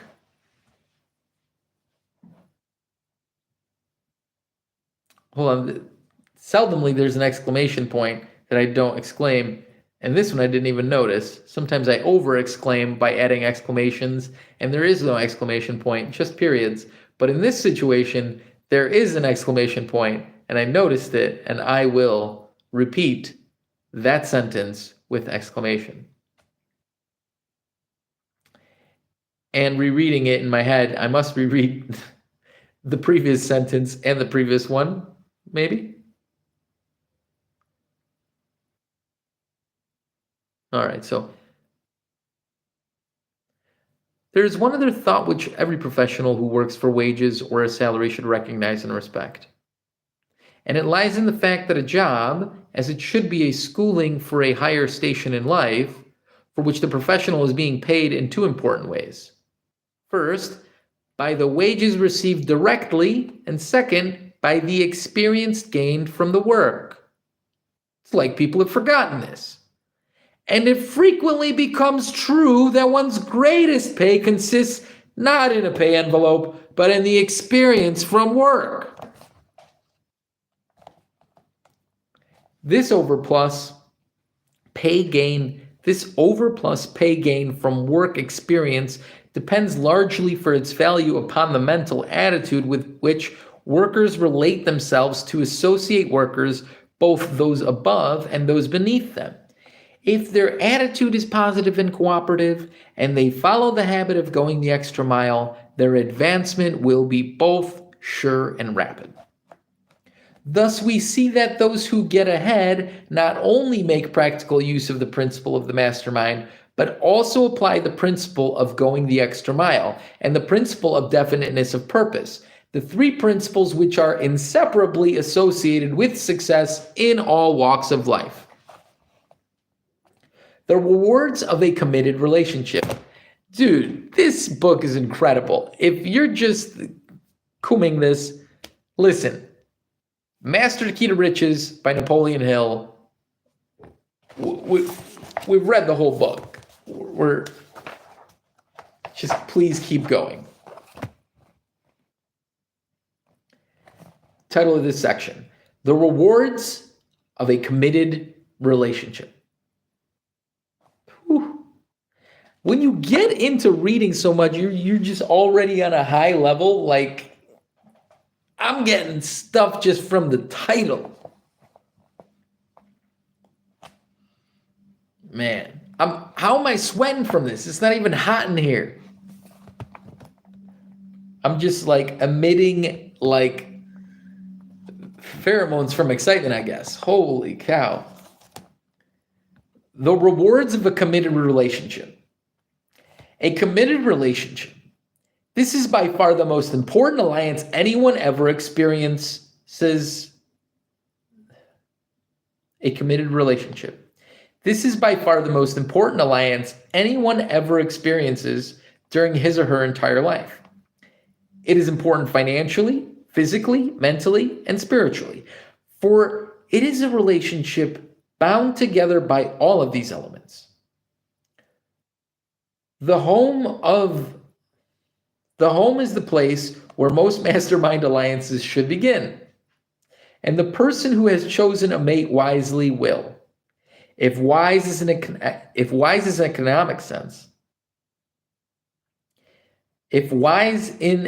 economic sense, make a significant, what the heck?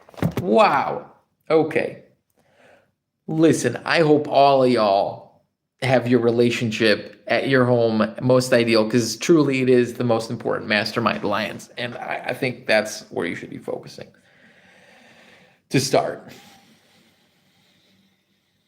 And if you don't, seek out a partner and, holy cow. The home is the place where most mastermind alliances should begin, and the person who has a chosen mate wisely will. If wise in an economic sense, make a significant other the first member of a personal mastermind group. The home alliance not only should include a committed couple, it should include other members of the family as well if they live in the same household, particularly children.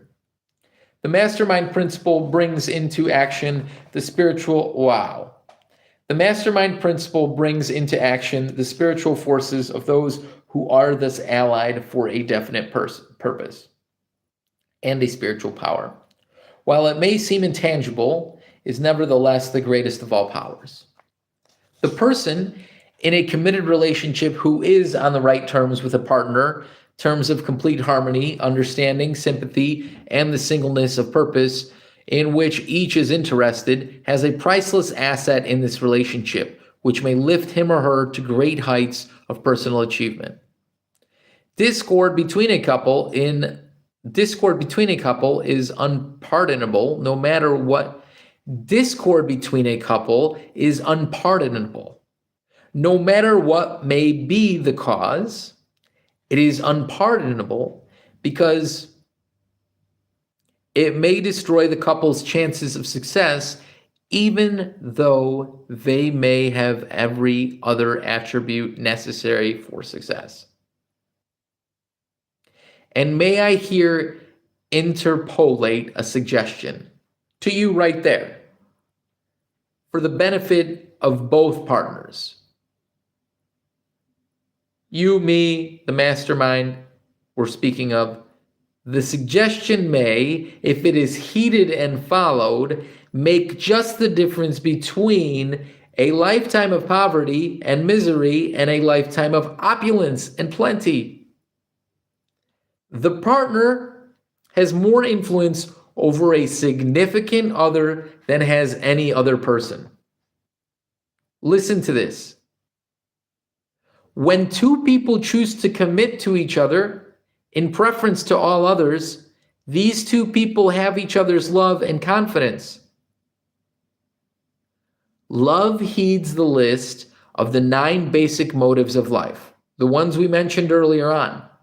We'll repeat them later if you need them. They inspire all.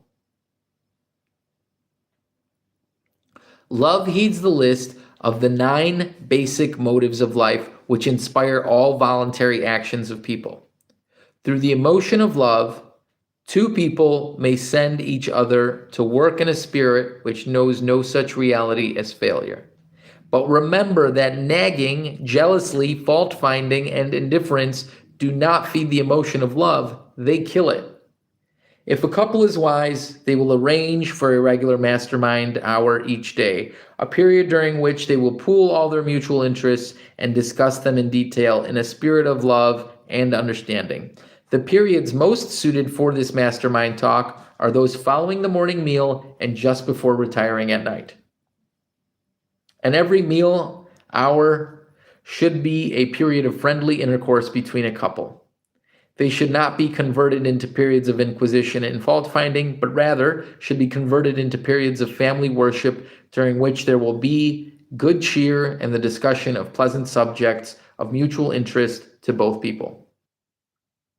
More family relationships are wrecked at the family meal hour than any other time, for this is the hour which many families devote to settling their family differences of opinion or to disciplining the children. Each person should take a keen interest in the other person's occupation, becoming familiar with every feature of it. Each person should take a keen interest in the other person's occupation, becoming familiar with every feature of it. When two people marry, each becomes invested in the firm of their union. If each relates to the other by a true application of the mastermind principle, that stock in which each is invested will continue to rise in value. The partner, who is wise, will manage the firm's business by a carefully prepared budget, taking care not to spend more than the income will allow. Many marriages go on the rocks because the firm runs out of money, and it is no mere axiom to say that when poverty knocks on the front door, love takes to its heels and runs through the back door. Love, like a beautiful picture, requires the embellishment of an appropriate frame and proper lighting. And proper lighting, that's for sure. The way you shine upon your awareness, your enlightenment to the situation. But yeah, I guess from the physical aspect, in a very, what is that one called? Non-loving aspect. It requires cultivation in food just as does the physical body. Love does not thrive on indifference, nagging, fault-finding, or domineering by either party. Love thrives best where a couple feeds it through singleness of purpose. The partner who remembers this may remain forever the most influential person in the life of a significant other. The partner who forgets it may see the time when the other person begins to look around for an opportunity to trade in for a newer model, so to speak. While one or both partners may have the responsibility of earning a living, each should bear the responsibility of softening the shocks and the resistances. Yeah, that's true. Each should bear the responsibility of softening. Listen, in partnerships like marriage, while one or both partners may have the responsibility of earning a living, each should bear the responsibility of softening the shocks and the resistances the couple will meet in connection with work, a responsibility which can be discouraged by planning a pleasant home life through whatever social activities may be fitting to the couple's careers. Very interesting. I'm loving this. The love of a significant other, if it be the right kind of love, is sufficient in abundance to serve the whole family, and it is a happy partner who is able to spread his or her love around equally without unfair preference in favor of either the partner or the children. Where love abounds as the basis of the family mastermind relationship, where love abounds as the basis of the family mastermind relationship, the family finances will not be likely to give cause for disturbance, for love has a way of surmounting all obstacles, meeting all problems, and overcoming all difficulties. Family problems may arise, and they do in every family, but love should be the master of them. Keep the light of love shining brightly, and everything else will shape itself to the pattern of your most lofty desires. Keep the light of love shining brightly, and everything else will shape itself to the pattern of your most lofty desires. That is so cool. I like the way they said that. That is so cool. I know this counsel is sound, as I have followed it on my own family relationship, and I can truthfully say that it has been responsible for whatever material success I have achieved. Mr. Carnegie's frank admission becomes impressive when one considers the fact that he accumulated a fortune of more than $500 million. Mr. Carnegie made a huge fortune, but those who knew of his relationship with his wife know that Mrs. Carnegie made him.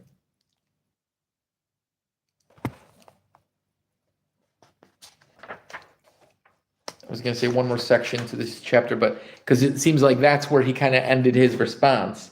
The rest is again from Nap Daddy's perspective now.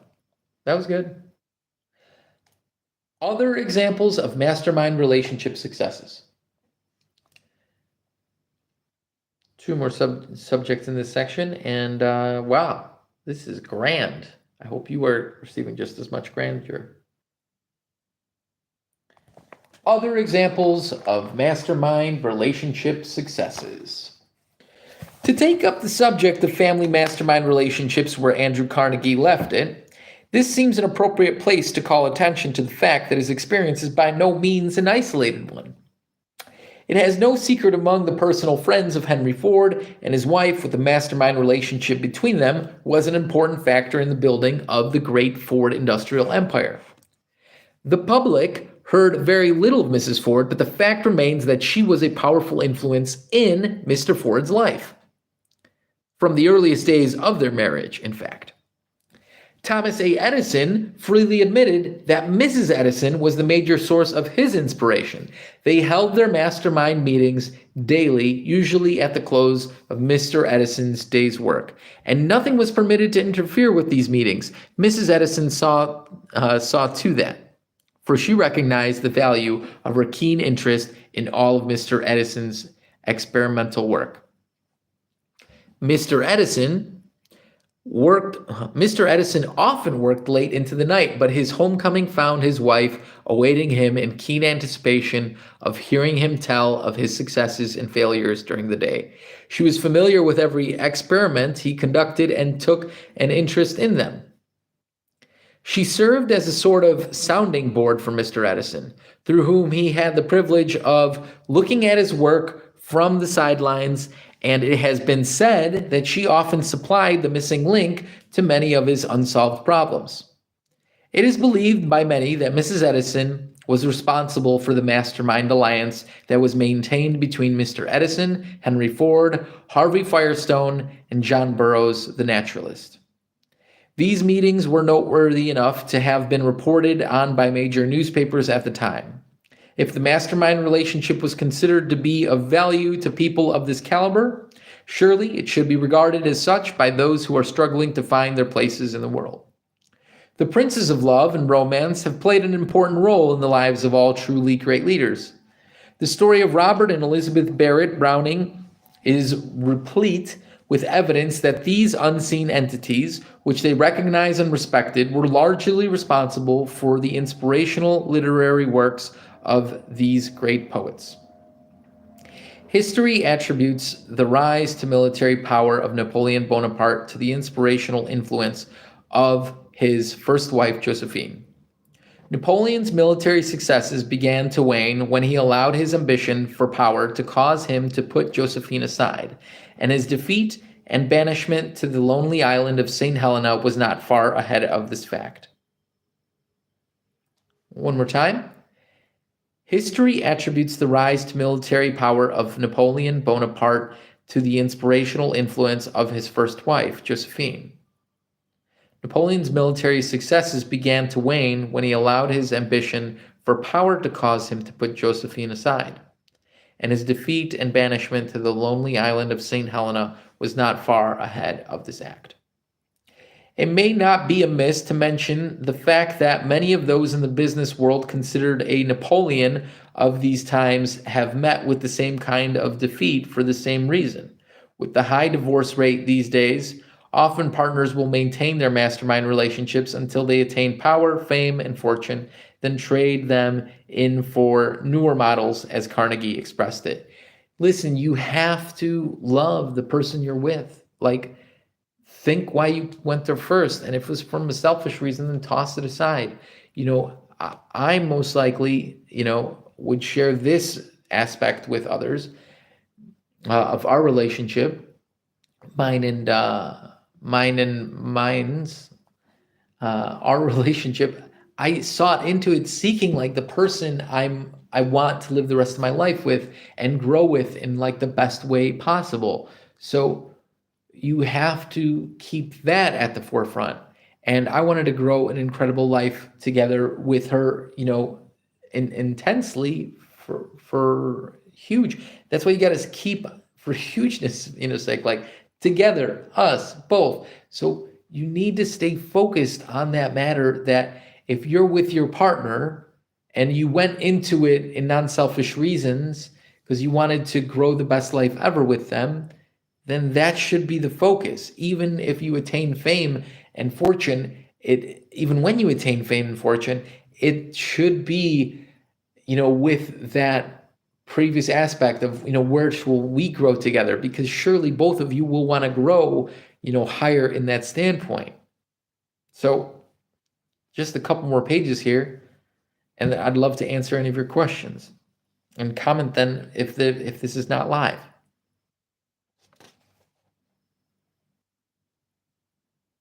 Charles M. Schwab's story was different. He too gained fame and fortune through his mastermind alliance with Andrew Carnegie, aided by a similar relationship with his wife, who was an invalid during the major portion of their married life. He did not abandon her because of her condition, but stood loyally by her until her death, because he believed that loyalty is the first requirement of sound character. While we are on the subject of loyalty, it may not be out of place to suggest that the lack of loyalty among those in business mastermind relationships is among the more frequent causes of business failure. As long as associates in business maintain the spirit of loyalty between one another, they generally find a way to bridge their defeats and overcome their handicaps. It has been said that the first trait of character with Andrew Carnegie looked for in the young professionals whom he raised from the ranks of his workers to highly paid executive positions was the trait of loyalty. He often said that if a worker did not inherently have the quality of loyalty, he did not have the proper foundation for a sound character in other directions. His methods of testing employees for loyalty were both ingenious and multiple in scope. The testing took place before promotions were made and afterward, until such time as there no longer remained any doubt as to an employee's loyalty, and it is a tribute to Carnegie's deep insight that he made but few mistakes in judging employees on their loyalty. A few final do's and don'ts. It's the last section of this chapter. Do not reveal the purpose of your mastermind alliance to those outside of the alliance, and make sure that the members of your alliance refrain from so doing, because the idle, the scoffers, and the envious stand on the sidelines of life, looking for an opportunity to sow the seeds of discouragement in the minds of those who are excelling them. Avoid this pitfall by keeping your plans to yourself, except insofar as they may be revealed by your actions and achievements. Don't go into your mastermind meetings with your mind filled with a negative mental attitude. Remember, if you are the leader of your mastermind group, it is your responsibility to keep every member of the alliance aroused to a higher degree of interest and enthusiasm. You cannot do this when you are negative. Moreover, others will not follow with enthusiasm the leader who shows a tendency toward doubt, indecision, or lack of faith in the object of a definite major purpose. Keep your mastermind allies keyed up to a high degree of enthusiasm by keeping yourself keyed up in the same manner. Don't neglect to see that each member of your mastermind alliance receives adequate compensation in one form or another, in proportion to the contributions each makes to your success. Remember that no one ever does anything with enthusiasm unless he or she benefits thereby. Familiarize yourself with the 9 basic motives which inspire all voluntary action, and see that each of your mastermind allies is properly motivated to give you loyalty, enthusiasm, and complete confidence. If you are related to your mastermind allies by the motive of desire for financial gain, be sure that you give more than you receive by adopting and following the principle of going the extra mile. If you are related to your mastermind allies by the motive of desire for financial gain, be sure that you give more than you receive by adopting and following the principle of going the extra mile. Do this voluntarily before you are requested to do so, if you wish to make the most of the habit. Do not place competitors in your mastermind alliance, but follow the Rotary Club policy of surrounding yourself with those who have no reason to feel antagonistic toward one another, those who are not in competition with one another. Do not try to dominate your mastermind group by force, fear, or coercion, but hold your leadership by diplomacy based upon a definite motive for loyalty and cooperation. The day of leadership by force is gone. Do not try to revive it, for it has no place in civilized life. Do not fail to take every step necessary to create the spirit of fellowship among your mastermind allies, for friendly teamwork will give you power attainable in no other way. The most powerful mastermind alliance in the history of mankind was formed by the United Nations after World War II. Its leaders announced to the whole world that Their definite major purpose was based on the determination to establish human liberty and freedom for all the people of the world, both the victors and the vanquished alike. That pronouncement was worth 1,000 victories on the fields of battle, for it had the effect of establishing confidence in the minds of people who were affected by the outcome of the war. Without confidence, there can be no mastermind relationship, either in the field of military operations or elsewhere. Confidence is the basis of all harmonious relationships. Remember this when you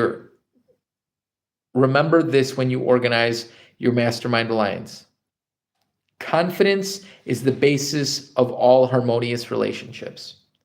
Remember this when you organize your mastermind alliance, if you wish that alliance to endure and to serve your interests effectively. A word here. Sometimes people think confidence is like cockiness, where you're faithfully going in seeming truth of saying something in a confident manner, but you don't actually know what that means. And that is lies and cockiness. Confidence, as the basis of all harmonious relationships, confidence is trust in the knowing of the word. And if you are uncertain, you will genuinely come back and say, look at it from this angle because you're uncertain. And that, I think, is a freaking key to where the issues are, right now, because there was a point somewhere in the last 60 years where people were like, confidence gets you there. Confidence gets you there. And it was a freaking lie, dude. You don't lie in confidence. Confidence is knowing certainty and sitting in that haze and the words that you're sharing is true, and then coming back and sharing the particular aspect of it that might not be assured, and using the words that need to stay to connect the foundations and all the floors of that building in confidence and knowing harmoniously, right? This is why you do not give all your truth to people that are not in this harmonious aspect with you, the way you are. I have now revealed to you the working principle of the greatest of all the sources of personal power among all people, the mastermind. By the combination of the first four principles of this philosophy, the habit of going the extra mile, definiteness of purpose, the mastermind, and the one which follows, one may acquire a clue as to the secret of the power which is available through the master key to riches. Therefore, it is not out of place for me to warn you to approach the analysis of our next seminar in a state of expectancy, for it may well mark the most important turning point of your life. I shall now reveal to you the true approach to a full understanding of a power which has defied analysis by the entire world of science. Moreover, I shall hope to provide you with the formula by which you may appropriate this power and use it for the attainment of your definite major purpose in life. Thank you very much. I hope you have a great day, and I hope you act accordingly. Peace. I hope you have the best day ever. If you like this or not, throw some likes up. It helps me reach out to more people that might actually be in tune with what I am sharing here. So with that, thank you very much, and I hope you have the most incredible day. That's my book, Falling Down, which we're reading every day. Join us tomorrow if you wish, and I hope you have the most incredible day figuring out your definite purpose and understanding that confidence isn't necessarily confidence. Confidence is in knowing where you are at, and that's the present moment. Peace. Hope you have the best one. Boom, boom, boom. Thanks for